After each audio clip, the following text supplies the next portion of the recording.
فیہ صائما، جو آدمی کسی روزدار کے روزے کو افطار کروائے، من فطر فیہ صائما کان لہ مغفرۃ لذنوبہ وعتق رقبتہ من النار، ایک تو اللہ تعالیٰ اس کے گناہوں کو معاف کریں گے اور اس کے گردن کو اللہ جہنم کی آگ سے چھڑائیں گے۔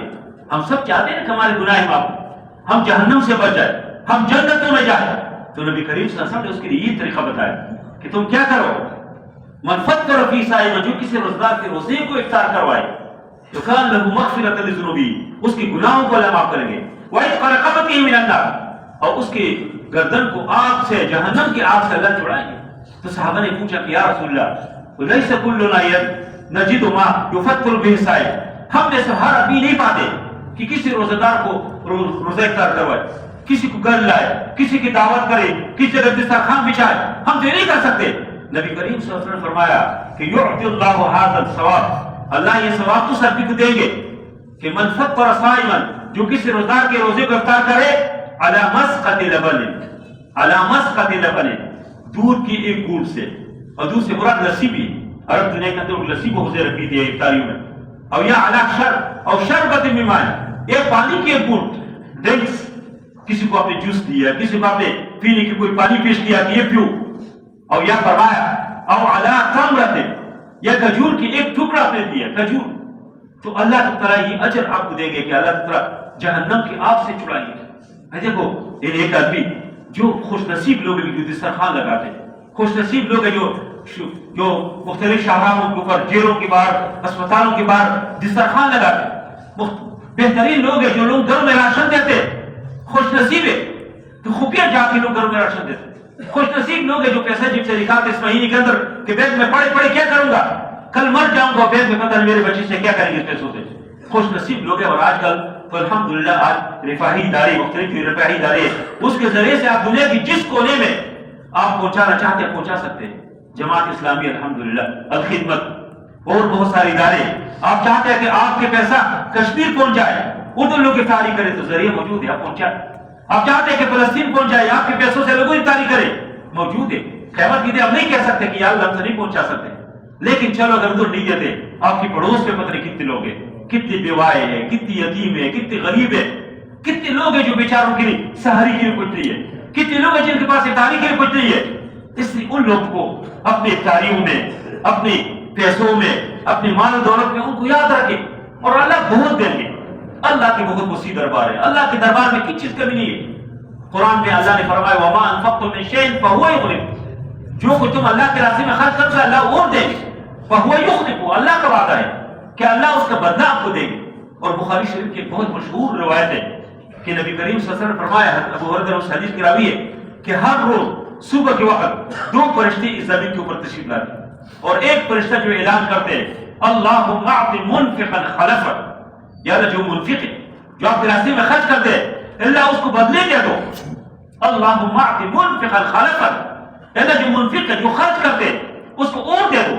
اور دوسرا فرشتہ اعلان کرتے کہ اللہم اعط ممسکا تلفا، یا اللہ جو ممسک ہے، جس نے ہاتھ روک دیے، جو آپ کے راستے میں خرچ نہیں کرتے، اس کے مال کو تلف کرو، ہلاک کرو۔ جب فرشتہ یہ کہے کہ اللہ اس کو اور دے دو، یا اللہ اور دے دو، اور دے دو، تو اللہ کیوں نہیں دیں گے؟ اور جب فرشتہ یہ کہتے ہیں، فرشتہ یہ اعلان کرے کہ اللہ اس بخیل آدمی کے، اس کو جو آپ نے مال دیا اس کو کوئی فائدہ نہیں ہے، اللہ اس کے مال کو طلب کرو، تو اللہ کو کیسے دیں گے؟ اللہ نہیں دیں گے۔ اس لیے انفاق فی سبیل اللہ عام حالات میں بھی کرنا چاہیے، خاص کر رمضان کے مہینے میں نبی کریم صلی اللہ علیہ وسلم بہت زیادہ ہمیشہ سخاوت کا فرماتے تھے، لیکن خاص کر رمضان کے مہینے میں حدیثوں میں ہے کہ نبی کریم صلی اللہ علیہ وسلم اتنی اجود الناس بالخیر کر رہے ہیں المرسل، جس طرح تیز ہوائیں چلتی ہے، جس طرح آندھی چلتی ہے اور ہر چیز کو ساتھ لے کے چلتی ہے، اسی طرح نبی کریم صلی اللہ علیہ وسلم جو کچھ دیتے تھے اللہ کے راستے میں خرچ کرتے، انفاق فی سبیل اللہ کرتے تھے۔ اسی مہربان اور اسی مشفق پیغمبر کی ہم امتی ہے۔ الحمدللہ ہم جو کلمہ پڑھتے ہیں کہ لا الہ الا اللہ محمد رسول اللہ، وہ مشفق و مہربان پیغمبر، اس کی ہم امتی ہے، جس نے اپنی شب و روز روئے اس امتیوں کے لیے، روئے اس پیغمبر کی ہم امت ہے۔ تو نبی کریم صلی اللہ علیہ وسلم نے اس حدیث کے اندر فرمایا کہ جو آدمی کسی روزہ دار کے روزے کو افطار کرواتے ہیں تو اس کے لیے نبی کریم صلی اللہ علیہ وسلم نے فرمایا کہ اس کو اس کی گناہ معاف ہو جاتے اور اس کو اللہ جہنم کی آگ سے اللہ اس کو چھڑائے۔ اس لیے ہمیں اس مہینے کے اندر خصوصیت کے ساتھ ہمیں ان چیزوں کا اہتمام کرنا چاہیے۔ اور پھر نبی کریم صلی اللہ علیہ وسلم نے روزے کے مقاصد ذکر کیے، قرآن نے مقاصد ذکر کیے. یہ جو قرآنی آیت میں نے تلاوت کی ہے اس کے اندر اللہ تعالیٰ فرماتے ہیں کس روزے کا مقصد کیا ہے؟ لعلکم تتقون، تاکہ آپ میں تقویٰ پیدا ہو جائے. یہ صرف ایسے نہیں ہے کہ آدمی نے بس منہ بند کیا، یہ 11 مہینوں کی قسم آپ کی تربیت گاہ ہے، آپ کے ٹریننگ ہے، آپ کو تیار کر رہے ہیں. اس 1 مہینے کے اندر آپ نے آنکھ کی بند کیا، آپ غلط استعمال نہیں کرتے، آپ نے منہ بند کیا، آپ حرام نہیں کھاتے، آپ غیبت نہیں سنتے، آپ جو ہے ہر حرام سے بچے. تو آگے 11 مہینوں کے لیے آپ کو ایک قسم تیار کر رہے ہیں کہ ادھر بھی آپ کے دل تقویٰ ہونی چاہیے، یہ پرہیزگاری آپ کے اندر ہونی چاہیے. اور تقویٰ کا مقصد کیا ہے؟ یہ مطلب نہیں ہے کہ کوئی ظاہری شکل صورت کرنا. ظاہر شکل صورت دنیا میں اسلام و شریعت کو مطلوب ہے، عدالتوں کو مطلوب ہے، انسانوں کو مطلوب ہے کہ آپ کی ظاہری شکل اسلام و شریعت کے مطابق ہو. لیکن اللہ کے دربار میں ظاہری شکل نہیں ہے. ان اللہ لا ينظر الى صوركم واموالكم ولكن ينظر الى قلوبكم واعمالكم. اللہ کی شکل صورت کو، اللہ کے مال کو نہیں دیکھتے. ولكن ينظر الى قلوبكم واعمالكم. اللہ کے دل کو دیکھتے، اللہ تعالیٰ کے عمل کو دیکھتے. تو انسان جو ہے صرف ظاہری تقویٰ نہ ہو، انسان کی دل تبدیل ہو. نبی کریم صلی اللہ علیہ وسلم جب تقویٰ کی بات فرماتے ہیں تو فرماتے ہیں کہ التقویٰ ہاہنا التقویٰ ہاہنا التقویٰ ہاہنا ویشیر الی صدری. 3 بار اللہ کے نبی صلی اللہ علیہ وسلم نے دل کی طرف اشارہ کیا، تقویٰ ادھر ہے، تقویٰ ادھر ہے، تقویٰ ادھر ہے. اور پھر ایک موقع میں عمر فاروق کے انہوں نے ابی بن کعب سے، جو صحابہ میں بہترین عالم و قاری تھے، ان سے پوچھا کہ ابی تقویٰ کیا چیز ہے؟ اس نے کہا کہ کبھی آپ کو کسی اس طرح جگہ سے جانا ہوا ہے جہاں جھاڑیاں ہو، جہاں کانٹے ہو، کوئی مشکل قسم کے راستہ ہو؟ عمر فاروق نے فرمایا کہ ضرور سے بارہا جانے کا اتفاق ہوا ہے. پوچھا کیسے جاتے؟ کہا میں کپڑے اپنے ساتھ لپیٹتا ہوں کہ اس میں کوئی کانٹا چپ نہ جائے. ابی بن کعب رضی اللہ عنہ نے فرمایا کہ یہی تقویٰ ہے. اس معاشرے کے اندر آپ رہتے جہاں جھوٹ ہے، جہاں دھوکہ ہے، جہاں رشوت ہے، جہاں خرابی ہے، جہاں چاروں طرف لوگ دھوکے سے کاروبار اور ہر چیز کرتے، ان حالات میں، اس طرح کے ماحول میں تم جو ہے پاک و صاف زندگی گزارے، خوبصورت زندگی گزارے. اس لیے کہ اسلام میں تو نہیں ہے کہ انسان کسی کونے میں بیٹھے. نبی کریم صلی اللہ علیہ وسلم کو اللہ نے جو حکم دیا کہ یا ایھا المدثر قم فانذر وربک فکبر. نبی کریم صلی اللہ علیہ وسلم اتر کر حرا سے سوئی قوم آیا. حرا سے پہاڑ پہ بیٹھے تھے، یہ غار کے اندر بیٹھے تھے. لیکن جب شریعت مل جاتی، جب یہ دین اور یہ قرآن، تو وہ لوگوں کی طرف آ جاتے. اس لیے بنیادی چیز جو ہے تقویٰ ہے. اور دوسرے نمبر پر فرمایا کہ لعلکم تشکرون، تاکہ تم میں شکر پیدا ہو جائے. شکر ایک آدمی نے کبھی اس کو پیاس نہیں لگا، کبھی بھوک نہیں لگا اس کو، وہ کیسے کس کے احساس کرے؟ جب اس کو پیاس لگ جائے، اس کو بھوک لگ جائے، وہ معاشرے کے ان لوگوں کے احساس کرے گا جو اس کے جو پیاس میں ہے، جو بھوک میں ہے. اور پھر نبی کریم صلی اللہ علیہ وسلم نے فرمایا کہ لعلکم تہتدون ولتکبروا اللہ علی ما ہداکم، تاکہ تم اللہ تعالیٰ کی اس ہدایت کے اوپر، اس اسلام کے اوپر اللہ تعالیٰ کی شکر ادا کرے، اس کی بڑائی بیان کرے. اللہ تعالیٰ کی بڑائی جو مؤذن اذان دیتے ہیں اللہ اکبر کہ اللہ سب سے بڑا ہے، اللہ سب سے بڑا ہے. اشہد ان لا الہ الا اللہ اشہد ان محمد رسول اللہ، کہ میں گواہی دیتا ہوں کہ اللہ کے سوا کوئی عبادت و بندگی کی مستحق نہیں ہے. اشہد ان محمد رسول اللہ، کہ محمد صلی اللہ علیہ وسلم اللہ کے رسول ہے.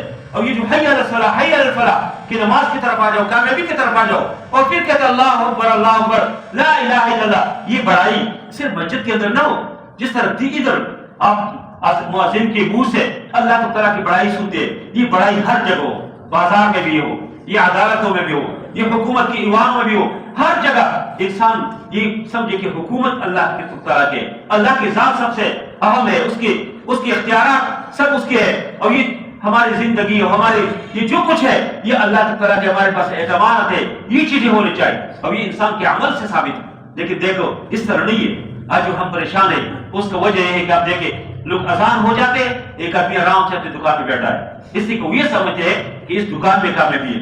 ایک اذان ہو جاتی ہے اور ادھر ایک آدمی آرام سے اپنے ریڑے کے اوپر بیٹھا ہے، اس کو چلا ہے.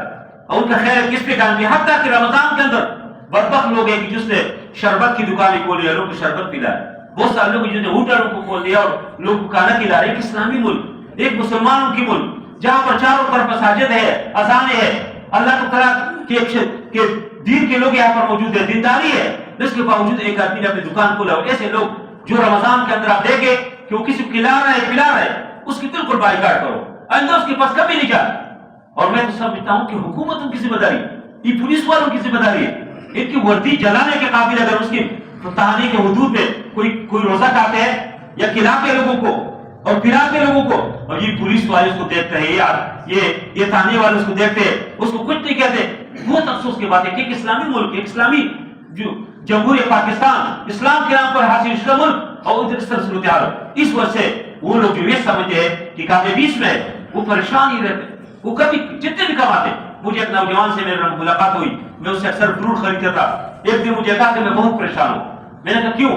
وہ کہتے ہیں کہ میں دن میں کوئی 30-35 مہینے کی 30-35-40 ہزار کماتا ہوں, لیکن میں پریشان ہوں. میں نے کہا کہ تو میری تنخواہ بھی نہیں ہے, یہ تو کافی کما رہے ہیں, تو پھر کیا مسئلہ ہے؟